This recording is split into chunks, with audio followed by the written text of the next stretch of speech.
E a gente pensando em manter a pessoa mais ativa, né, nesses anos todos, para a gente evitar lá na frente uma prótese, uma cirurgia mais definitiva. Qual a tua experiência? Como é que você vê essa questão do paciente pós-operatório? Ligamento cruzado, operou 2, 3 vezes, perdeu pedaço de menisco, como é que você vê isso aí? A grande sacada é a gente conseguir equilibrar as cargas de trabalho e começar pelo equilíbrio das cargas de trabalho e depois falar um pouquinho também sobre musculatura. Hum. O que acontece? Eu não posso sujeitar esse paciente ou esse aluno às mesmas cargas de trabalho e às mesmas atividades que um aluno que não tem esse histórico de lesão. Então, esse trabalho individualizado faz toda a diferença. Isso para qualquer nível, né? E isso também te leva ao nosso dia a dia para atletas profissionais.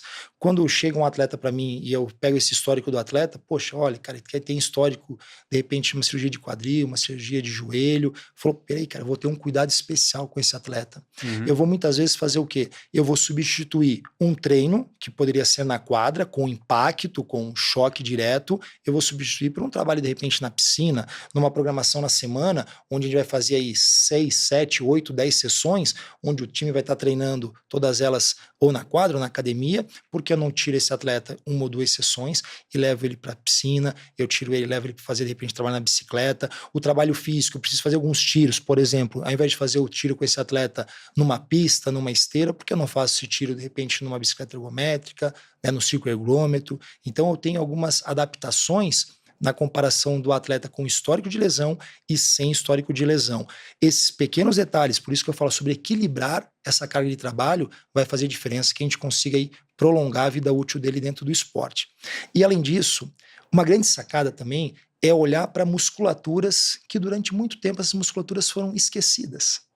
Quando a gente pensa em membros inferiores principalmente, a população em geral, ela pensa no quê? Ela pensa em quadríceps, parte Uhum. anterior da coxa, em parte isquiotibiais, posterior da coxa, adutor, abdutor e panturrilha, e deu. Uhum. Para a grande massa, são essas as principais musculaturas. Uhum. Nós estamos trabalhando aí com o atleta diariamente, a gente começa a olhar com carinho e ver que outras musculaturas são fundamentais para que as articulações tenham aí uma qualidade melhor, principalmente nos seus movimentos, né, nos seus gestos. Uma musculatura que hoje, felizmente, no esporte está bem estimulada e bem desenvolvida é o próprio glúteo médio. O Uhum. glúteo médio é uma musculatura que, pô, era esquecida.